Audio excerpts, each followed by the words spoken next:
ایسے دنیا طلب علماء اور واعظین کے لیے ہمارا مشورہ یہ ہے کہ وہ دنیا طلب علماء کی مذمت میں وارد ہونے والی آیات اور احادیث کا مطالعہ کریں اور اپنی حالت پر اس کی تطبیق کریں۔ ہمیں یقین ہے کہ جب مذکورہ افراد اس مفہوم کی آیات کا مطالعہ کریں گے تو انہیں دکھائی دے گا کہ ان کی حیثیت اس گدھے کی سی ہے جس پر کچھ کتابیں لاد دی گئی ہوں۔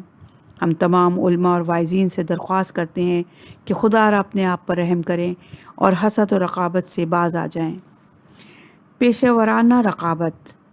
ایک ہی پیشے سے وابستہ دو افراد میں عام طور پر رقابت پائی جاتی ہے۔ مثلاً ایک ہی محلے میں طبیب رہتے ہوں اور ایک ہی محلے میں دو اشخاص نے دکانیں کھولی ہوئی ہوں اور ان میں سے ایک کے پاس مریض یا گاہک زیادہ آئیں اور دوسرے کے پاس بہت کم آئیں، تو جس کے پاس کم گاہک آتے ہیں وہ دوسرے سے حسد کرے گا اور خواہش کرے گا کہ دوسرے کی دکان ناکام ہو جائے اور اس کے پاس کوئی گاہک تک نہ آئے۔ ایسے شخص پر واجب ہے کہ تقویت ایمان کے ذریعے سے حسد کی جڑوں کو کاٹ دیں اور توحید افعالی بالخصوص تقسیم ارزاق پر یقین رکھتے ہوئے یہ جان لیں کہ سب کا روزی رساں اللہ تعالیٰ ہے اور رزق کی کمی و بیشی میں اللہ تعالیٰ کی بے پایاں حکمت و مصلحت مضمر ہے۔ ایسے افراد کو کتاب حاضہ کی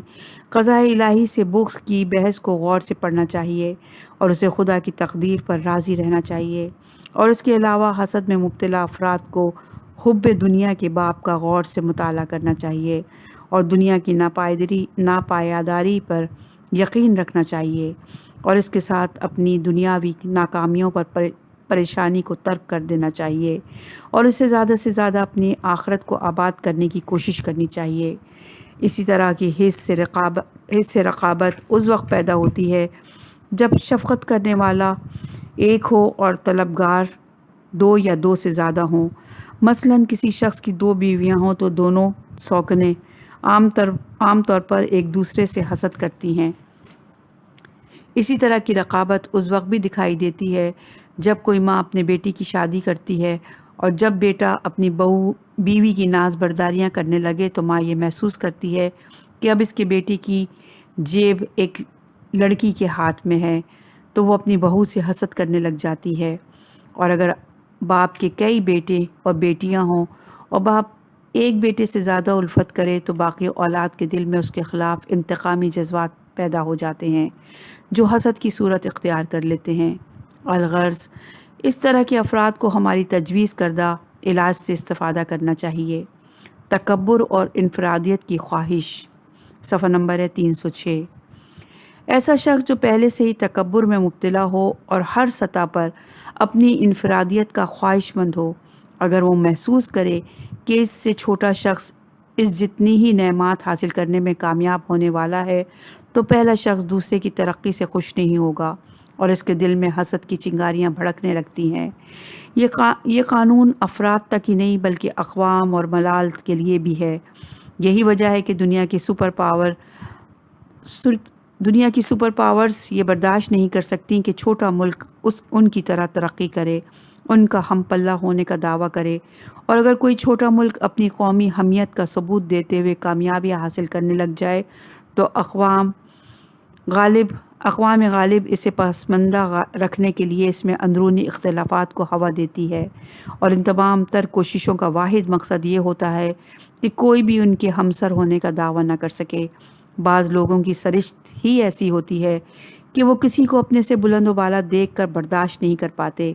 چیتے کے متعلق مشہور ہے کہ وہ کسی کو اپنے سے بلند و بالا دیکھ کر برداشت نہیں کر سکتا، اور جب وہ 14ویں کی رات ہوتی ہے اور چاند اسے اپنے سر پر دکھائی دیتا ہے تو وہ پہاڑ کی بلند و بالا چوٹی پر چلا جاتا ہے اور پھر وہاں سے کھڑا ہو کر چاند پر حملے کی جس لگاتا ہے، جس کے نتیجے میں چوٹی سے گر کر نیچے آتا ہے اور یوں اس کی موت واقع ہو جاتی ہے۔ عورتوں کی اکثریت میں بھی حسد کی یہی قسم یعنی انفرادیت کی خواہش پائی جاتی ہے۔ اس لیے اکثر عورتیں یہ پسند نہیں کرتی کہ کوئی عورت ان سے زیادہ حسین و جمیل دکھائی دے یا ان سے زیادہ دولت و ثروت کی مالک بن جائے۔ بعض اوقات خود پسندی اور خود پرستی کی یہ عادت انسان کو اس مقام پر لے جاتی ہے کہ وہ خواہش کرنے لگ جاتا ہے کہ وہ یگانہ روزگار دکھائی دے، اور اگر وہ کسی ملک کا حکمران ہے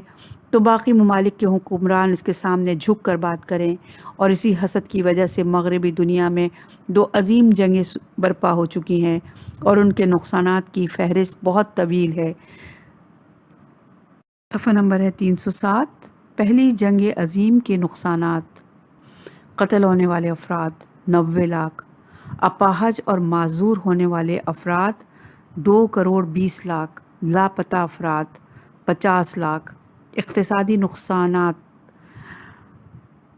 4 کروڑ ڈالر۔ دوسری جنگ عظیم کے نقصانات: 1 کروڑ 70 لاکھ افراد، قتل ہونے والے افراد، گمشدگان اور مقتولین کی مجموعی تعداد 3 کروڑ 50 لاکھ، اپاہج اور معذور ہونے والے افراد کی تعداد 2 کروڑ، زمین پر بہنے والے خالص خون کی مقدار 70 لیٹر کروڑ خون، جو بچے پیدا ہونے سے پہلے ہی مر گئے 1 کروڑ 20 لاکھ، تباہ شدہ اسکولوں اور یونیورسٹیوں کی تعداد 15,000، تباہ شدہ تجربہ گاہیں 18,000، جنگ میں چلنے والی گولیوں کی تعداد 4 ارب کے قریب، برطانیہ میں مصنوعی آنکھیں لگوانے والوں کی تعداد 10 لاکھ افراد، سوویت یونین میں مصنوعی ٹانگیں لگانے والوں کی تعداد 40 لاکھ افراد۔ ماخوذ از اسلام اور صلح جانی سے یہ رپورٹ تیار کی گئی ہے جو ہم نے پیش کی آپ کے سامنے۔ الغرض بہت سے افراد اپنے آپ کو منفرد اور بے نظیر شخصیت کے طور پر دیکھنا چاہتے ہیں۔ اس میں صرف حکمران ہی نہیں بلکہ فقیہ، سرمایہ دار، پہلوان، اداکار، ڈاکٹر، پروفیسر، مقررین بھی شامل ہیں، کیونکہ مذکورہ طبقے کے بعض افراد اپنے شعبے میں صرف اپنے آپ کو ہی بے مثال و بے نظیر دیکھنا چاہتے ہیں اور اپنے علاوہ کسی دوسرے کو برداشت کرنے پر آمادہ نہیں ہیں۔ اسی انفرادیت کی خواہش نے دنیا میں ہزاروں فتنوں اور جنگوں کو جنم دیا اور ہنوز یہ سلسلہ جاری و ساری ہے، اور اس کے تاریخی شواہد کو نقل کرنا طول کلام کا موجب ہے۔ اس علاج کا جہل مرکب کو چھوڑنا ہے۔ اس کا علاج جہل مرکب کو چھوڑنا ہے۔ صفحہ نمبر 308۔ انفرادیت پسند افراد دراصل جہل مرکب میں مبتلا ہوتے ہیں اور ان کا علاج بھی انتہائی مشکل ہے۔ ان کا علاج بس اسی بات میں مضمر ہے کہ وہ جہل مرکب کے تاریک زندان سے باہر آئیں اور اپنی بے چارگی اور احتیاج کا جائزہ لیں اور دنیا کی فنا پذیری کا دل و دماغ سے مشاہدہ کریں اور عالم آخرت کی بقا کے عقیدے کو دل و جان سے اپنائیں، تو وہ خود پسندی اور خود خواہی اور شہرت اور انفرادیت پسندی کے زندان سے باہر آ سکتے ہیں۔ حرص و طمع کا اسیر قناعت سے محروم ہوتا ہے اور وہ ہر وقت زیادہ کی فکر میں سرگردہ رہتا ہے، اور اپنے علاوہ لوگوں پر جب خدا کی نعمات کو دیکھتا ہے تو اسے اذیت محسوس ہوتی ہے اور اس کی خواہش ہوتی ہے کہ دوسرے سے نعمت سلب ہو جائے۔ اس ذہنیت کے افراد جب تک حرص و طمع کو خیر آباد نہ کہہ دیں وہ اس وقت تک حسد کی آگ میں جلتے رہیں گے، اور ایسے افراد کو کتاب حاضہ میں حب دنیا کے باب کو غور سے پڑھنا چاہیے۔ شدید بخل اور لئیم صفت: افراد کسی کو کچھ دینے پر راضی نہیں ہوتے اور دنیا میں کسی کو بھی ناز و نعمت میں دیکھ کر خوش نہیں ہوتے، اور کبھی بخل کے تقاضوں سے زیادہ مجبور ہو کر وہ کسی اور کو بھی سخاوت کرتے ہوئے نہیں دیکھتے۔ ایک مرتبہ امیر المومنین علیہ السلام نے ایک شخص کو 5 وسق ایک مخصوص پیمانہ ہے جو کہ 25 کلو گرام کے برابر ہے، کھجوریں عطا کیں، تو ایک دوسرے شخص نے آپ سے کہا، مولا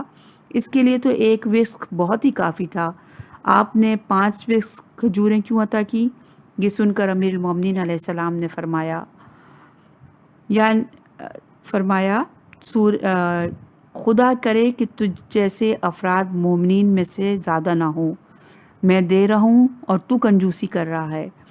یہ حدیث بحار الانوار کی جلد نمبر 9 صفحہ نمبر 516 پر موجود ہے۔ بخل ایمان اور بہشت سے مطابقت نہیں رکھتا۔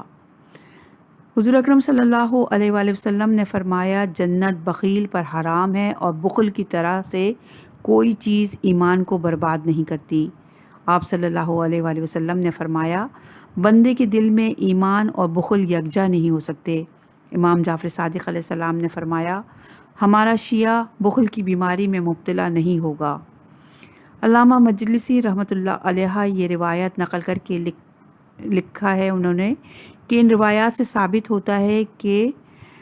شدید بخل جس کے ساتھ حسد شامل ہو کا تعلق مہلک قسم کے گناہان کبیرہ سے ہیں۔ یہ حدیث بحار الانوار کی جلد نمبر 15 میں موجود ہے۔ حاسد بخیل جو لوگوں کی نعمات دیکھ کر اذیت محسوس کرے، وہ تو انسان کہلانے کا بھی حقدار نہیں ہے، جبکہ جنت انسانوں کا مقام ہے، جانوروں کا نہیں۔ مرض حسد کا مجموعی علاج۔ واضح ہو کہ قلبی گناہوں کا علاج خاصا طویل و مشکل ہوتا ہے، اور اس کی دوا عام طبقہ کے لیے تلخ اور ناگوار ہوتی ہے، جبکہ خدا کے قائم کردہ دارالشفا یعنی قرآن اور محمد اور آل محمد کے علوم میں ان کے لیے دوا موجود ہے، جس سے امراض قلبی کی شفا نہ صرف ممکن بلکہ یقینی ہے۔ البتہ اس دوا کا دورانیہ کافی طویل ہوتا ہے، جبکہ جسمانی گناہوں کا علاج مختصر اور آسان ہے۔ مثلاً ایک شخص شراب نوشی یا قمار بازی میں مبتلا ہو تو اس کا علاج بڑا آسان ہے، اور وہ یہ ہے کہ وہ شخص اپنی سابقہ گناہوں پر ندامت محسوس کرتے ہوئے خدا کے حضور توبہ کرے اور آئندہ زندگی میں ان چیزوں کے قریب نہ جائے۔ بس اتنا کرنے سے وہ مذکورہ بیماریوں سے نجات حاصل کر لے گا۔ گناہان قلبی دل میں راسخ ہوتے ہیں، اور دل کو پاک کرنے کے لیے اچھے خاصے وقت کی ضرورت محسوس ہوتی ہے، اور اگر کچھ دن تک مریض دوا استعمال کر کے دوا کو چھوڑ دے تو ساری محنت اکارت چلی جاتی ہے، اور پھر دوزخ کے علاوہ اس کا کہیں ٹھکانہ نہیں رہتا۔ اسی لیے ایک عاقل کو چاہیے کہ وہ جسمانی گناہ کی بنسبت قلبی گناہ کی طرف زیادہ توجہ مبذول کرے اور ہر ممکن طریقے سے اس کا علاج کرے، کیونکہ جسمانی گناہ تو محدود ہوتے ہیں جبکہ قلبی گناہ لامحدود ہیں۔ مثلاً اگر ایک شخص شراب پیتا ہے تو اس کا گناہ اسی وقت ہی لکھا جائے گا جب وہ شراب پیے گا، اور جس وقت وہ شراب نہیں پی رہا ہوگا تو اس کے نامہ اعمال میں شراب کا گناہ نہیں لکھا جائے گا، جبکہ اگر کوئی شخص حسد میں مبتلا ہو تو ہر لمحے اس کا یہ گناہ لکھا جائے گا۔ شراب نوشی کرنے والے کے لیے ایک بار ہی توبہ کافی ہے، جبکہ حاسد کو ترک حسد کے ساتھ کئی بار توبہ کی ضرورت ہوتی ہے۔ جسمانی اور قلبی گناہوں کا فرق۔ جسمانی گناہ کے متعلق یہ امکان موجود ہے کہ گناہگار اپنے گناہ کی طرف متوجہ ہو جائے اور اس پر ندامت محسوس کرتے ہوئے توبہ کر لے اور پاک ہو جائے، لیکن قلبی گناہ مخفی ہوتے ہیں اور وہ بظاہر دکھائی نہیں دیتے، اور نفس ہمارا انسان کو اپنے عیوب کی طرف متوجہ کرنا بھی پسند نہیں کرتے۔ اسی لیے بزرگ فرمایا کرتے تھے، انسان کو اپنے عیب خود دکھائی نہیں دیتے، اپنے عیوب کو دوسروں سے معلوم کرنا چاہیے۔ خود پسندی اپنے عیوب کو دیکھنے سے مانے ہے۔ اپنے عیب اس شخص کو دکھائی نہیں دیتے جو خود پسند اور مغرور ہو اور اپنے عیوب و نقائص دیکھنے کا خواہش مند نہ ہو، اور اگر کوئی شخص غرور کے پردے کو چاک کر دے اور اپنی حقیقی خیرخواہی کا ارادہ ترک کر لے اور اپنے عیوب کے ساتھ مرنا نہ چاہتا ہو تو پھر اپنے عیوب تلاش کرنا چاہیے، تو یقیناً اسے اپنے اندر بے شمار عیب دکھائی دیں گے۔ اسی لیے ہم اپنے سامعین سے نہایت درمندی کے ساتھ درخواست کرتے ہیں کہ وہ کتاب حاضہ میں مذکورہ گناہان قلبی کی طرف خصوصی دھیان دیں اور اپنے وجدان میں جھانک کر دیکھیں۔ اگر خدا نخواستہ انہیں اپنے اندر قلبی گناہ دکھائی دیں تو ہمارے بیان کردہ طریقہ علاج سے استفادہ کریں اور اپنی اصلاح کریں، اور اپنی اصلاح کے لیے خداوند عالم سے مدد طلب کریں، تو وہ اپنے آپ کو عیوب سے باخبر کر دے گا اور آپ کی اصلاح کے لیے آپ کی مدد فرمائے گا۔ گناہان قلبی میں سے حسد ایک بدترین گناہ ہے، اور اس کا علاج انتہائی طویل اور کافی صبر آزما ہے، لیکن جب تائید خداوندی شامل حال ہو جائے تو پھر مشکل نہیں رہتی، آسانی میں بدل جاتی ہے۔ لہٰذا ہماری آپ سے یہی گزارش ہے کہ آپ اپنے دل کو نور یقین سے منور کریں اور علم و عمل سے گناہوں کا علاج کریں۔ انشاءاللہ آپ ضرور کامیاب ہوں گے اور منزل مقصود کو حاصل کر لیں گے۔ حسد کا نظریاتی علاج۔ حسد کا علاج تقویت ایمان سے ممکن ہے، اور ایمانی تقویت اس وقت ممکن ہے جب انسان کو توحید افعالی پر یقین صادق ہو۔ پروردگار عالم کی توحید افعالی کا مقصد یہ ہے کہ انسان یہ یقین رکھے کہ غربت، امارات، تندرستی اور بیماری، زندگی اور موت سب کچھ خدا کی طرف سے ہے، اور ہر چیز خدا کی تدبیر اور مصلحت کے تابع ہے۔ اس کی تفصیل حصہ عقائد میں بیان ہو چکی ہے۔ جو شخص توحید افعالی پر یقین حاصل کر لے تو وہ خدا کی عطا کردہ رزق و روزی پر قناعت کرتا ہے اور ہر حال میں خدا کا شکر بجا لاتا ہے۔ ایسا انسان تمام علل اور اسباب کو خدا سے وابستہ سمجھتا ہے اور خدا کے سوا کسی سے کوئی طمع نہیں رکھتا، اسی لیے وہ حسد سے محفوظ رہتا ہے۔ جب کسی شخص کو یہ یقین ہو کہ رزق کی کمی بیشی خدا کی طرف سے ہے، اسی لیے ایسا شخص اپنے کسی شریک کار سے کوئی شکوہ نہیں کرتا، اور وہ کسی سے حسد نہیں کرتا، اور اس نظریے کا حامل انسان اپنی تمام دولت کو خدا کا عطیہ سمجھتا ہے، اسی لیے وہ خدا کی راہ میں دولت خرچ کرنے سے نہیں گھبراتا، بلکہ خدا کے وعدے پر یقین رکھتے ہوئے دل کھول کر خرچ کرتا ہے۔ خلاصہ یہ ہے کہ گناہوں کے سرچشمے کو تلاش کیا جائے تو ان کا سرچشمہ بھی قلبی گناہ ہی ہیں، اور جب دل گناہوں سے خالی ہو جائے تو اعمال و افعال میں خود بخود اصلاح پیدا ہو جاتی ہے، اور قلبی گناہوں کے علاج کے لیے ایمانی قوت کی اشد ضرورت ہے۔ دنیا اور آخرت کا تقابل، صفحہ نمبر ہے 312۔ اللہ تعالیٰ نے قرآن مجید میں دنیا اور آخرت کی حقیقت بیان فرمائی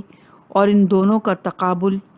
کرتے ہوئے ارشاد فرمایا سورہ حدید کی آیت نمبر 20 میں، یاد رکھو زندگی دنیا صرف ایک کھیل تماشا اور آرائش، باہمی تکافر اور اموال اور اولاد کی کثرت کا مقابلہ ہے، اور بس جیسے کوئی بارش ہو جس کی قوت نامیہ کسان کو خوش کر دے اور اس کے بعد وہ کھیتی خشک ہو جائے تو پھر اسے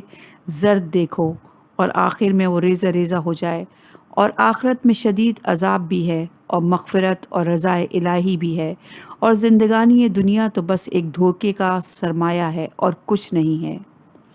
بعض علماء کا بیان ہے کہ یہ انسان کی فطرت ہے کہ بچہ ہوتا ہے تو کھیل سے دلچسپی رکھتا ہے، ذرا بڑا ہوتا ہے تو لہویات میں لگ جاتا ہے،